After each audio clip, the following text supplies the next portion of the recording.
নমস্কার বন্ধুরা, আজকে রোববার। আজকে আমাদের ভারত সেবাশ্রম সংঘের অনুষ্ঠান অন্নকূটের ভোগ। তো বাড়ির তো এত ঝামেলা, আপনারা জানেনই আমার। সেসব ঝামেলা টামেলা কাটিয়ে এখন 10:30 বাজে, এখন যাচ্ছি আশ্রমে। পরে ভিড় হয়ে গেলে আর সেখানে সামলাতে পারবো না। আমরা সবাই, মা, পিসি, আমরা ভারত সেবাশ্রমে দীক্ষিত। তো উৎসবের দিন আসতে ভালো লাগে। দেখুন সামনে অন্নকূটের জন্য প্রিপারেশন হচ্ছে এখানে। আমি একটু মিষ্টি আর মোম ধূপকাঠি নিয়ে এসেছিলাম। মিষ্টিটা আগে এখানে দিলাম, দিয়ে তারপরে ভগবানের দর্শন করছি। সামনেটা ঢাকা আছে, দেখতে পাচ্ছেন। এখানটায় অন্নকূটের ভোগ হবে, তো সেই জন্য এই জায়গাটাকে ঢেকে রেখেছে প্রিপারেশন নেওয়ার জন্য। সামনে গুরুদেবরা এসছেন, সব স্বামীজিরা, তারা সব প্রবচন দিচ্ছেন। তো অনেক মানুষ বসে বসে শুনছে। এখনও অতটা ভিড় হয়নি, কারণ সকাল সকাল তো, সেই জন্যে। তো প্রথমে আমি ভাবলাম যে একটু ওপরের দিকে যাই, এখানে ভোগটা দিয়ে ওপরে যাই, ওপরে গুরু মহারাজের ওখানে গিয়ে মোম ধূপকাঠি দিয়ে আরতি করি, আর একটু দেখি তো আর্নিক করতে পারি কি না আজকের দিনে। যদি একটু ফাঁকা থাকে আর কি, তাহলে সেটা করার চেষ্টা করব। তাহলে আগে চলুন ওপরে যাই। আমাদের এই ভারত সেবাশ্রমের শিলিগুড়ি শাখায় মূল মন্দির দুটো, উপরে আর নিচেও। নিচে আগে হতো, ওপরটা তো আগে অনেক দিন আগে হয়নি। তারপরে ওপরটা যখন হলো, তখন ওপরে সব শিফট করা হলো। নিচেরটা উন্মুক্ত আছে। যখন উৎসব অনুষ্ঠান হয় তখন নিচ ওপর সবই লাগে। আর এবার তো দেখছি বলছে সবাই যে ছাদে খাওয়া দাওয়া আছে, মানে প্রসাদ বিতরণ। তো সেই সব আজকে আবার এখানে তো দীক্ষা অনুষ্ঠান হয়, প্রত্যেক পূর্ণিমাতেই হয়, উৎসবের দিনেও হয়। তো এখানে এই দেখুন সামনে যারা বসে আছেন, এরা সবাই দীক্ষা নিচ্ছেন এখান থেকে আজকের এই পুণ্যতিথিতে। তো আগে চলুন সামনে যাই, মন্দিরে যাই।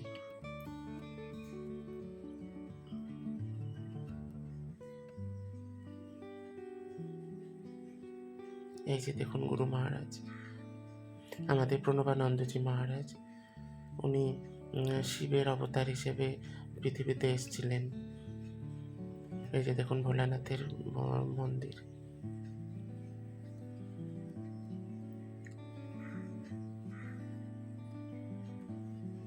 আর প্রণবানন্দজি মহারাজের এই পাশে আছে, মানে ডান পাশে, বিষ্ণুদেব।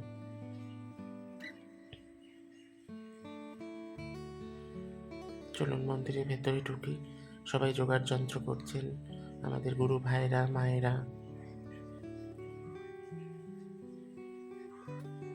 এই যে দেখুন আমাদের গুরু মহারাজ। গুরু কৃপা হি কেবলম।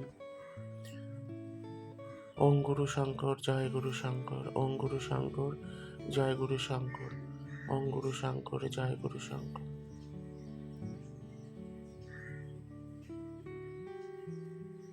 তো আমি ওখানে মোম ধূপকাঠি দিয়ে আরতি করলাম, করে আহ্নিক করেছি, করে এখন সামনের দিকে উপর থেকে আশ্রমটা দেখুন কত সুন্দর লাগছে দেখতে। এখন আস্তে আস্তে ভক্ত সমাগম বাড়বে। তারপরে তো এখানে জায়গা হবে না, এত ভিড় হবে, যেহেতু আজকে বাৎসরিক উৎসব বলে কথা।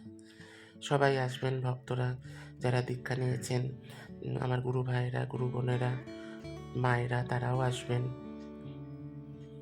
এই দেখুন নিচটা, আমি যখন উপরে গেলাম কত ফাঁকা ছিল, আর এখন কত লোক হয়ে গেছে দেখুন।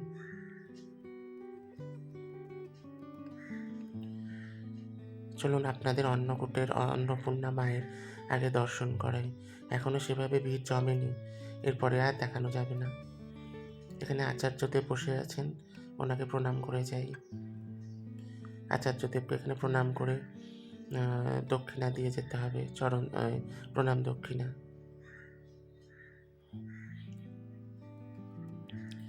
এখানে এখনো ভিড় হয়নি সেভাবে, কয়েকজনই আছেন।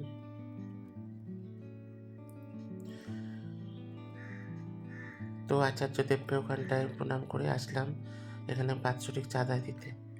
চাঁদা দেওয়া হয়ে গেছে, এসছি সামনে অন্নপূর্ণা ঠাকুরের, এই যে দেখুন দর্শন।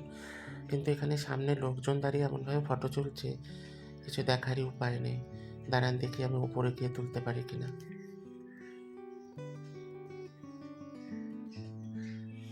এখান থেকে দেখালে আপনারা বুঝতেই পারবেন না আসল যে সৌন্দর্য মায়ের। এটা কিন্তু অন্ন রান্না করে সেই অন্ন দিয়ে মাকে সাজানো হয়। এই যে আমি উপরে এসেছি, দেখুন কত কিছু দিয়ে মা অন্নপূর্ণার ভোগ হচ্ছে। সব ভক্তরা এখানে রান্না করেও দেয়। এই মাটির হাঁড়িতে যে রান্না দেখতে পাচ্ছেন, এটা সব ভক্তরা বাড়ির থেকে রান্না করে নিয়ে এসছে। আর ইনি অন্নপূর্ণা মা, তাকে অন্ন রান্না করে তাকে সাজানো হয়েছে। আমিও মিষ্টি দিয়েছিলাম, সেটাও ভোগ হবে। আর দেখুন কত লোক হয়ে গেছে এখন। এইদিকেও দেখুন কত লোক বসে আছে। পরে এই ভোগ বিতরণ হবে, কিন্তু তখন আর আমি আসতে পারবো না, কারণ বারবার করে আসবো কী করে, মাও বাড়িতে থাকবে। এতক্ষণ আমাকে না দেখলে পরে অস্থির হয়ে যাবে। আপনারা তো জানেন মা আমাকে 1 ঘন্টা না দেখলেই এখন অস্থির হয়ে যায় অসুস্থ হওয়ার পরে। তো আমি বেশিক্ষণ তো বাইরে থাকতে পারি না। তার মধ্যেও যতখানি আমি সময় পাই আমি ঈশ্বরের কাছে যাওয়ার চেষ্টা করি, সেটাতে মনের শান্তি পাই।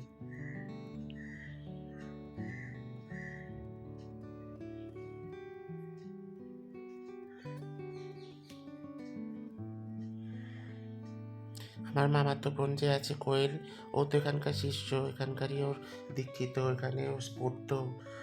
ও গুরু মহারাজের আশীর্বাদ নিতে দূর দূর থেকে ছুটে আসে। তো ওর সাথেও দেখা হলো, কথা বললাম কিছুক্ষণ ওর সাথে বসে। তারপরে এখন চলুন বাড়ি যাই। এখন তো অন্নপূর্ণা ঠাকুরের এখনো ভোগ শুরু হয়নি।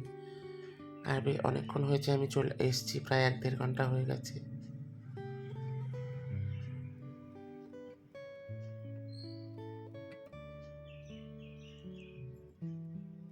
কত ভক্ত আসছে দেখুন এখনো, সারাদিন আসবে। আমি তখন বললাম যে চলে যাই। অন্নপূর্ণা মা আর গুরু মহারাজ আবার আমাকে টেনে নিয়ে এসছে ওনাদের ভোগ দর্শনের জন্য।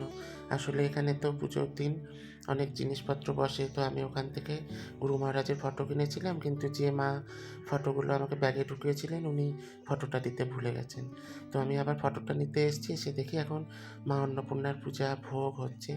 হয়তো আমার কপালে আছে ওনার পুজোর দর্শন করা, তাই আমি দেখতে পারলাম।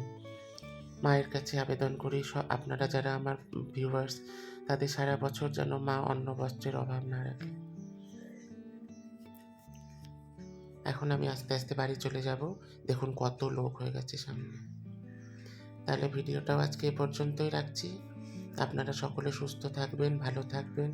আমার ভিডিওটা যদি আপনাদের ভালো লাগে, আপনাদের মনের মণিকোঠায় পৌঁছায়, তাহলে অবশ্যই একটি লাইক, শেয়ার এবং সাবস্ক্রাইব করে আমার পাশে থাকবেন।